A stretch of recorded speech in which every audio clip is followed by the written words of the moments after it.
Welcome back everybody to my channel. As some of you may have noticed, I did change the name of my channel because I felt like I should have like an actual channel name instead of just my name.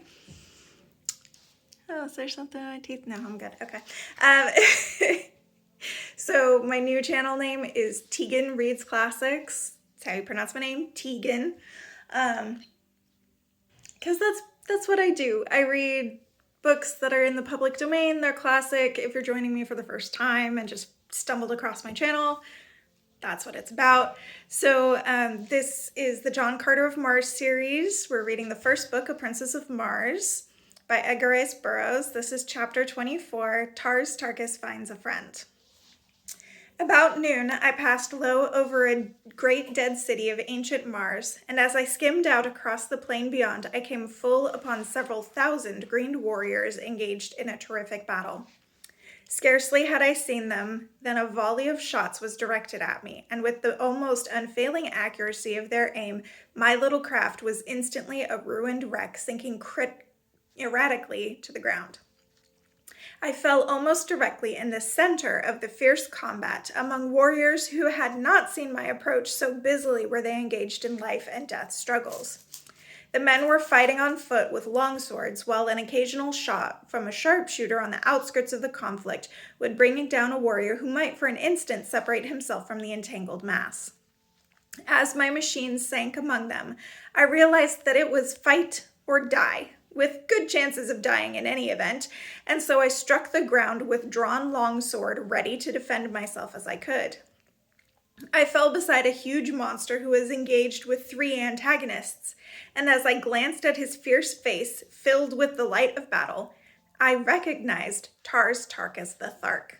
He did not see me, as I was a trifle behind him, and just then the 3 warriors opposing him, whom I recognized as Warhoons, charged simultaneously. The mighty fellow made quick work of one of them, but in stepping back for another thrust, he fell over a dead body behind him and was down and at the mercy of his foes in an instant. Quick as lightning they were upon him, and Tars Tarkas would have been gathered to his fathers in short order had I not sprung before his prostrate form and engaged his adversaries. I had accounted for one of them when the mighty Thark regained his feet and quickly settled the other. He gave me one look, and a slight smile touched his grim lip as, touching my shoulder, he said, "I would scarcely recognize you, John Carter, but there is no other mortal upon Barsoom who would have done what you have for me. I think I have learned that there is such a thing as friendship, my friend." He said no more, nor was there opportunity, for the Warhoons were closing in about us, and together we fought, shoulder to shoulder, during all that long, hot afternoon, until the tide of battle turned, and the remnant of the fierce Warhoon horde fell back upon their thoats and fled into the gathering darkness. 10,000 men had been engaged in that titanic struggle, and upon the field of battle lay 3,000 dead. Neither side asked, nor gave quarter, nor did they attempt to take prisoners. On our return to the city after the battle, we had gone directly to Tars Tarkas' quarters, where I was left alone while the chieftain attended the customary council which immediately follows an engagement. As I sat waiting the return of the Green Warrior, I heard something move in an adjoining apartment, and as I glanced up, there rushed suddenly upon me a huge and hideous creature which bore me backward upon the pile of silks and furs upon which I had been reclining. It was Woola. Faithful, loving Woola. He had found his way back to Thark and, as Tars Tarkas later told me, had gone immediately to my former quarters where he had taken up his pathetic and seemingly hopeless watch for my return. "Talhajus knows that you are here, John Carter," said Tars Tarkas on his return from the Jedak's quarters. "Sarjoka saw and recognized you as we were returning. Talhajus has ordered me to bring you before him tonight. I have 10 thoats, John Carter. You may take your choice from among them, and I will accompany you to the nearest waterway that leads to Helium. Tars Tarkas may be a cruel green warrior, but he can be a friend as well. Come, we must start." "And when you return, Tars Tarkas?" I asked. "The wild Calots, possibly, or worse," he replied, "unless I should chance to have the opportunity I have so long waited in battling with Talhajus." "We will stay, Tars Tarkas, and see Talhajus tonight. You should not sacrifice yourself, and it may be that tonight you can have the chance you wait. He objected strenuously, saying that Talhajus often flew into wild fits of passion at the mere thought of the blow I had dealt him, and that if he ever laid his hands upon me, I would be subjected to the most horrible tortures. While we were eating, I repeated to Tars Tarkas the story which Sola had told me that night upon the sea bottom during the march to Thark. He said but little, but the great muscles of his face worked in passion and in agony at the recollection of the horrors which had been heaped upon the only thing he had ever loved in all his cold, cruel, terrible existence. He no longer demurred when I suggested that we go before Talhajus, only saying that he would like to speak to Sarjoka first. At his request, I accompanied him to her quarters, and the look of venomous hatred she cast upon me was almost adequate recompense for any future misfortunes this accidental return to Thark might bring me. Sarjoka, said Tars Tarkas, 40 years ago you were instrumental in bringing about the torture and death of a woman named Gozava.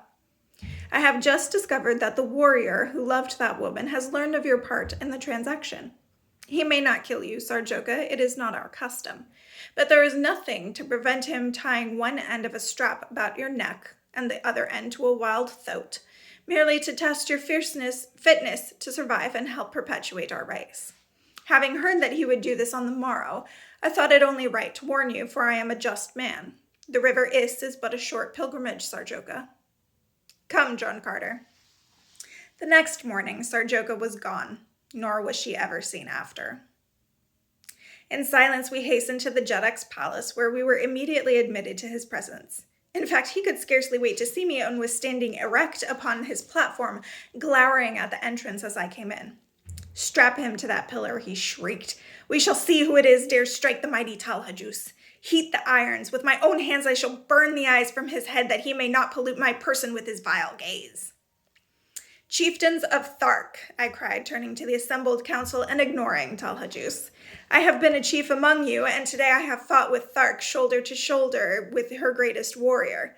You owe me at least a hearing. I have won that much today. You claim to be just people. Silence, roared Talhajus. Gag the creature and bind him as I command. Justice, Talhajus, exclaimed Lorcus Tomel. Who are you to set aside the customs of ages among the Tharks? Yes, justice, echoed a dozen voices. And so, while Talhajus fumed and frothed, I continued. You are a brave people, and you love bravery. But where was your mighty Jedak during the fighting today? I did not see him in the thick of battle. He was not there. He rends defenseless women and little children in his lair, but how recently has one of you seen him fight with men? Why, even I, a midget beside him, felled him with a single blow of my fist. Is it of such that the Tharks fashion their Jedaks? There stands beside me now a great Thark, a mighty warrior and a noble man. Chieftains, how sounds Tars Tarkas, Jedak of Thark? A roar of deep-toned applause greeted this suggestion. It but remains for this council to command, and Talhajus must prove his fitness to rule. Were he a brave man, he would invite Tars Tarkas to combat, for he does not love him, but Talhajus is afraid. Talhajus, your Jedak, is a coward. With my bare hands I could kill him, and he knows it. After I ceased, there was a tense silence. All eyes were riveted upon Talhajus.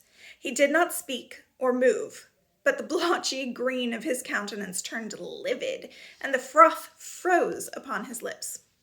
Talhajus, said Lorcus Tomel in a cold, hard voice, never in my long life have I seen a Jedak of the Tharks so humiliated. There could be but one answer to this argument. We waited. And still Talhajus stood as though electrified. Chieftains, continues Lorcus Tomel, shall the Jedak Talhajus prove his fitness to rule over Tars Tarkas? There were 20 chieftains about the rostrum, and 20 swords flashed high in assent. There was no alternative. That decree was final, and so Talhajus drew his long sword and advanced to meet Tars Tarkas. The combat was soon over, and with his foot upon the neck of the dead monster, Tars Tarkas became Jedak among the Tharks. His first act was to make me a full-fledged chieftain within the rank I had won my combats during the first few weeks of my captivity among them. Seeing the favorable disposition of the warriors toward Tars Tarkas, as well as toward me, I grasped the opportunity to enlist them in my cause against Zidanga. I told Tars Tarkas the story of my adventures, and in a few words had explained to him the thought I had in mind. John Carter has made a proposal, he said, addressing the council, which meets with my sanction. I shall put it to you briefly. Dejah Thoris, the princess of Helium, who was our prisoner, is now held by the Jeddak of Zidanga, whose son she must wed to save her country from devastation at the hands of the Zidangan forces.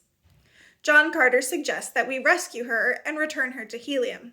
The loot of Zidanga would be magnificent, and I have often thought that had we an alliance with the people of Helium, we could obtain sufficient assurance of sustenance to permit us to increase the size and frequency of our hatchings, and thus become unquestionably supreme among the green men of all Barsoom.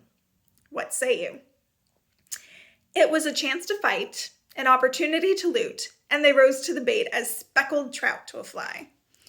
For Tharks, they were wildly enthusiastic, and before another half hour had passed, 20 mounted messengers were spreading across the Dead Sea bottoms to call the hordes together for the expedition. In 3 days, we were on the march towards Zidanga, 100,000 strong, as Tars Tarkas had been able to enlist the services of 3 smaller hordes on the promise of the loot of Zidanga. At the head of the column, I rode beside the great Thark, while at the heels of my mount trotted my beloved Wula. We traveled entirely by night, timing our marches so that we camped during the day at deserted cities where, even to the beasts, we were all kept indoors during the daylight hours. On the march, Tars Tarkas, through his remarkable ability and statesmanship, enlisted 50,000 more warriors from various hordes, so that 10 days after we set out, we halted at midnight outside the great walled city of Zidanga, 150,000 strong. The fighting strength and efficiency of this horde of ferocious green monsters was equivalent to 10 times their number of red men. Never in the history of Barsoom, Tars Tarkas told me, had such a force of green warriors marched to battle together. It was a monstrous task to keep even a semblance of harmony among them, and it was a marvel to me that he got them to the city without a mighty battle among themselves. But as we neared Zidanga, their personal quarrels were submerged by their greater hatred for the Red Men, and especially for the Zidangans, who had for years waged a ruthless campaign of extermination against the Green Men, directing special attention toward despoiling their incubators. Now that we were before Zidanga, the task of attaining entry to the city was devolved upon me, and directing Tars Tarkas to hold his forces in 2 divisions out of earshot of the city, with each division opposite a large gateway, I took 20 dismounted warriors and approached one of the small gates that pierced the walls at short intervals. These gates have no regular guard, but are covered by sentries, who patrol the avenue that encircles the city, just within the walls, as our metropolitan police patrol their beats. The walls of Zidanga were 75 feet high in height and 50 feet thick. They were built of enormous blocks of carborundum, and the task of entering the city seemed, to my escort of green warriors, an impossibility. The fellows who had been detailed to accompany me were one of the smaller hordes, and therefore did not know me.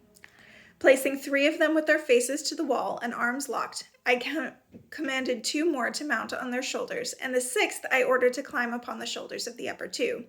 The head of the topmost warrior towered over 50 feet from the ground. And this way, with 10 warriors, I built a series of 3 steps from the ground to the shoulders of the topmost man. Then, standing from a short distance behind them, I ran swiftly up from one tier to the next, and with a final bound from the broad shoulders of the highest, I clutched the top of the great wall and quietly drew myself to its broad expanse. After me, I dragged 6 lengths of leather from an equal number of my warriors. These lengths we had previously fastened together, and passing one end to the topmost warrior, I lowered the other end cautiously over the opposite side of the wall toward the avenue below. No one was in sight, so lowering myself to the end of my leather strap, I dropped the remaining 30 feet to the pavement below.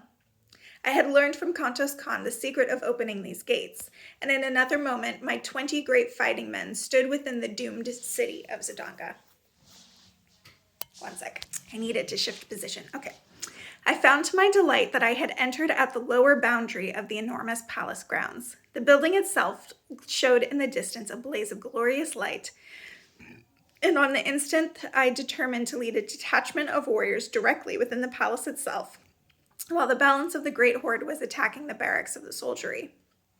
Dispatching one of my men to Tars Tarkas for a detail of 50 Tharks, with word of my intentions, I ordered 10 warriors to capture and open one of the great gates, while with the 9 remaining, I took the other. We were to do our work quietly. No shots were to be fired, and no general advance made until I had reached the palace with my 50 Tharks. Our plans worked to perfection. The 2 sentries we met were dispatched to their fathers upon the banks of the lost sea of Koros, and the guards at both gates followed them in silence.